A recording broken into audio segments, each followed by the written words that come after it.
주고자 마음을 먹었다면 망신주기 수사를 얼마든지 할 수 있었습니다. 저는 배은망덕하다고 생각합니다.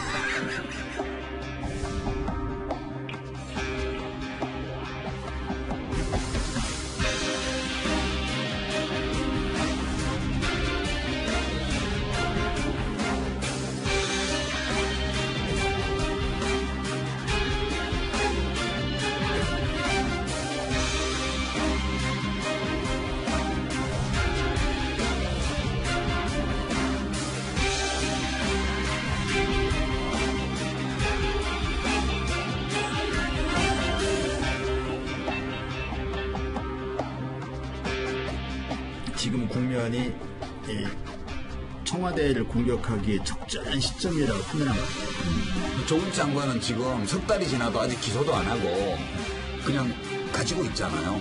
그래서 인디안 기우제지.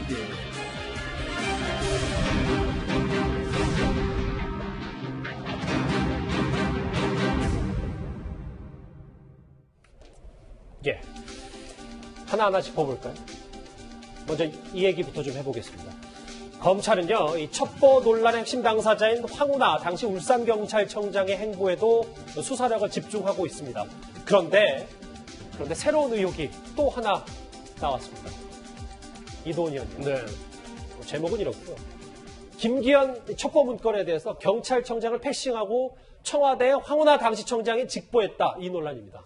이 얘기는 그 송철호 울산시장의 측근의 입에서 나온 얘기인데, 이 측근이 이제 여권 인사와 만나서 대화를 나눈 녹음 파일을 검찰이 확보했는데, 그 대화 내용 중에 그 이철성 그 경찰청장이 김기현 시장 관련 수사를 좀 보고했으면 좋겠다 하니까 황운하 청장이 그거 안 된다. 그거는 뭐 저희 수사하는 상황 보고할 수 없다 이렇게 거절했다는 건데, 이 부분 자체는 조금 그 확인할 필요는 있을 것 같습니다. 이철성 청장도 이 부분에 대해서 뭐 문의한 적은 있다 정도는 뭐 해명을 했기 때문에 정확하게 어떤 얘기가 오갔는지 확인해야 되는데, 원래 이제 황운하 그 청장이 그 경찰에 있을 때도 약간 이제 수사 전문 그 경찰로 성장을 했는데, 수사에 대한 어떤 독점력이라고 할까요? 그러니까 자기 방식대로 하는 이런 주장은 굉장히 그 강했다고 합니다. 그런 방식 때문인지 아니면은 다른 정치적 고려가 있었는지 모르겠는데, 만약에 저 말이 사실이라면은 아마도 황운하 청장은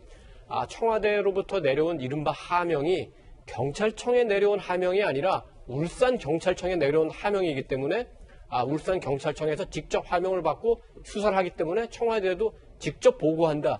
이런 생각을 했을 수 있고, 그렇다면은 하명 수사 의혹 또 그와 관련된 선거 개입에 대한 의혹은 조금 더 커질 수밖에 없는 거죠. 오히려 의혹이 증폭될 수 있는 거다. 이렇게 거절을 했던 이철성 경찰청장에게, 당시 경찰청장에게 보고 거절을 했던 황운하 당시 청장이 이런 해명을 했어요. 이 청와대 직보 논란에 대해서 야당 의원들로부터 정치 공세 받을까봐 우려하는 자들, 그래서 회피 결정을 했다. 이렇게 얘기하고 있습니다.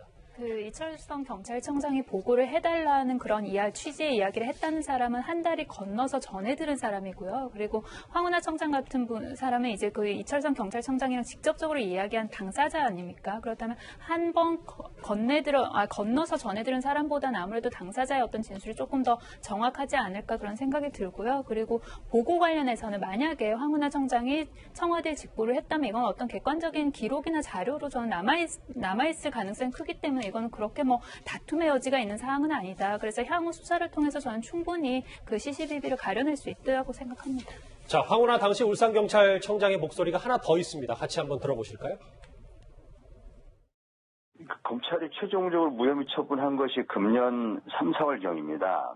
어쩌다가 이렇게 무혐의 결정이 됐냐 하니까 몹시 분개하면서 검찰이 그동안 무혐의로 몰고 가기 위한 무리한 수사지를 계속했다는 것입니다. 첫째는 고래고기 사건에 대한 반갑습니다. 자, 이 청와대 직보 논란 말고 또 하나 짚어볼 얘기, 김태현 변호사님. 네. 황운하 청장의 부하가 김기현 전 시장 고발인과 500번 넘게 전화 통화를 했다. 이 부분입니다. 그러니까 이제 저 울산 현지에서는 저 A 경위가 저 고발한 업자하고 워낙 친밀한 관계인 걸 다 알고 있었기 때문에 수사팀에 두는 것이 이거 안 되지 않냐는 얘기도 있었다고 해요. 근데 어찌됐든 간에 수사팀에 들어갔고, 그 다음에 그 고발한 사람한테 한 535번 통화하면서 수사기밀을 누출했다는 거 아니겠습니까? 그래서 이제 문제가 됐기 때문에 고발인과 저렇게 특수관계처럼 가까운 사람을 기존 수사팀을 배제하고 새로운 수사팀을 넣는데 어떻게 그 새로운 수사팀에 들어간 사람들이 이 사건을 불편부당하게 처리할 수 있는 위치에 있는 사람이 아니라 사건의 양 당사자 중에서 고발인과 굉장히 사적으로 가까운 거를 울산 청내에 거의 모든 사람들이 알고 있을 정도의 사람을 집어넣었다? 그렇기 때문에 황운하 청장의 어떤 그런 인사가 혹시 어떤 의도를 가지고 있는 건 아니야? 라는 이제 좀 비판을 받을 수도 있는 부분인 거죠, 이건. 그러니까 유착관계에 대해서도 의심할 수 있는 부분이다라는 말씀. 그렇죠. 그러니까 왜냐면 당시에 그 고발업자하고 이 사람하고 가까운 거 우리가 나중에 두 사람 그렇게 가까웠어가 아니라 당시에 울산에서는 어느 정도 알려진 사실이라고 하거든요. 그리고 실제로 수사기밀도 유출을 했고요. 이게 사실 고발인한테 경찰이 수사 정보를 유출한다는 건 있을 수 없는 일입니다. 근데 결국 그렇게 된 거 아니겠어요. 그러니 이제 뒷말이 자꾸 나오는 거 아니겠습니까? 계속해서 뭐 새롭게 알려진 의혹도 불거져서요. 그런데 황운하 청장 사실 사건 초기에는 뭐 일일이 답하지 않겠다 말을 아껴 썼습니다. 그런데 최근 잇따라 인터뷰에 나서면서 목소리를 높이고 있는데 어제는 방금 전에 화면에서도 잠깐 만나보셨듯이 유시민 이사장 유튜브 방송에도 나왔습니다. 경찰이 정말 김기현 시장의 선거에 나쁜 영향을 주고자 마음을 먹었다면 얼마든지 피의자로 불러서 망신주기 수사를 얼마든지 할 수 있었습니다. 저는 배은망덕하다고 생각합니다. 예, 오해받지 않으려고 그렇게 그 절제된 방법으로 수사했거든요. 막무가내로 망나니에 칼춤 추듯이 하면 안 됩니다. 누구 들으라고 하시는 말씀 같아? 김기현 전 시장 배응만덕하다 그리고 뭐 검찰을 비판하는 얘기까지 나왔는데 하정대 국장 그런데 모르겠어요. 의혹은 본인이 바로 잡을 수 있는 목소리를 분명히 내야 됩니다만 황운하 청장도 핵심 당사자 수사 대상자이기 때문에 이런 인터뷰에 계속해서 나서는 게 적절한가라는 말들도 있더라고요. 네.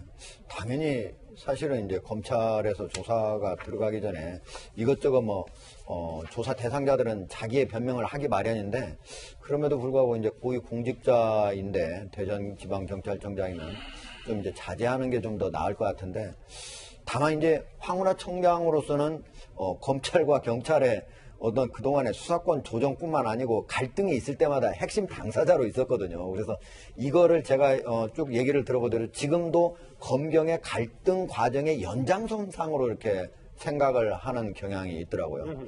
근데 제가 지금 여기 그 얘기한 거를 제가 좀 얘기를 드리기로 하면 지금 배은망덕했다 이렇게 얘기를 하는데 사실은 선거법 수사는요. 선거가 다가오면 검찰이나 경찰 모두 다 선거 다 상대방을 흑색선전도 있고 무조건 많이 고소고발을 넣거든요. 그래서 특별히 진짜 확실하지 않다라고 확실한 거 아니면 거의 다 수사를 하지 않습니다. 왜? 어차피 선거가 끝나면은 만약에 패자다 그러면 무조건 여러 자료를 가져올 거 아니겠습니까? 그러잖아요. 그렇기 때문에 그때 되면은 수사도 잘 될 것이고 하기 때문에 그 다음에 또 사실은 만약에 당선되잖아요. 그러면 그 다음에 진술을 번복해서 아예 수사가 안 되는 경우가 많습니다. 네. 그렇기 때문에 그전에는 오해를 받을 수도 있기 때문에 검찰과 경찰이 수사를 통해서 선거에 개입하려고 한다. 그런 오해를 받을 때문에 사실 매우 그거를 꺼려 하는데 황운하 청장 같은 경우는 3월 16일 압수수색 바로 그 비서실장 사무실을 압수수색했다는 건 결국은 울산시장 사무실을 압수수색한 거와 마찬가지의 효과가 있거든요. 언론에는 똑같이 나가기 때문에. 그런데 그런 걸 해놓고 자기가 망신주기 수사를 안 하기 위해서 많이 봐줬다. 배은망덕이다. 이렇게 얘기하는 거는 제가 보기에는 어불성설이죠. 황운하 청장과 유시민 이사장의 주장이 하나 더 있습니다. 같이 화면 만나보실까요? 청와대를 공격하기 위해서 이 사건을 가지고 왔다고 저는 추측해요. 청와대도 치고 못된 경찰도 손을 보고 그러니까 1타 이거 고스톱 용어다 잘못하면 잡혀가는 1타 3피 4피 정도 하는 것 같아요. 지금 국면이 청와대를 공격하기에 적절한 시점이라고 판단합니다.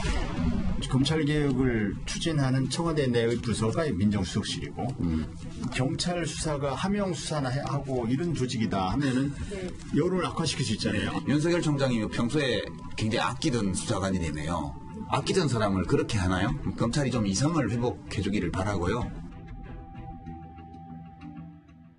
지금 뭐 청와대와 검찰의 전면전 양상에 어제 미리 저렇게 이도현 의원님, 네. 황운하 청장과 유시민 이사장이 검찰을 아주 수위 높게 비판을 했습니다.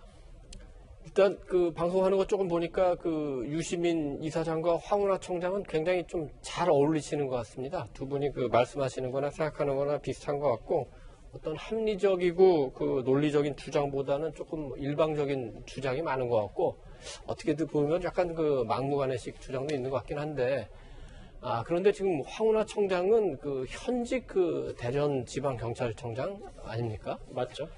그런데 이렇게 그 한쪽 진영의 편파적인 방송에 나와서 일방적으로 한쪽 주장을 하는 게 과연 옳은 건지 또 방송에 출연한 시간은 정당한 어떤 출장이나 휴가를 받고 나간 건지 이게 굉장히 궁금하고 현직 고위공직자로서 최소한의 어떤 도덕적 이런 절제 이런 건 좀 필요한 거 아닌가 이런 생각이 듭니다. 알겠습니다. 청와대 전격적인 청와대 압수수색 얘기와 감찰무마건이죠. 그리고 이 하명 수사 의혹, 선거 개입 의혹이 새롭게 불거진 얘기까지 저희가 쭉 짚어봤는데요. 관련해서 댓글들이 들어왔습니다. 같이 만나보실까요? 청와대 대변인이 하루가 멀다고 브리핑하는 걸 보면 청와대가 많이 분주한가 보다라는 얘기 있고요. 검찰의 오만방자함 꾸짖는 댓글도 있습니다. 청와대만 무슨 국가안보 보안시설이냐. 국가안보가 휴전선부터 무너졌는데. 김호수 차관을 총장이 임명했어야 되는데 문 대통령의 임명에 대해서도 좀 얘기를 하시는 분들도 있고요. 마지막 볼까요? 고래고기 얘기하더니 이제는 캠핑장 지인이 제보했다고 하나 날로 이제 그 댓글들의 풍자와 얘기들이 좀 높아지고 있는 것 같습니다. 댓글은 여기서 정리하고요. 다음 주제, 이 지금 청와대 관련 여러 의혹 관련해서 정치권으로 넘어가 보겠습니다.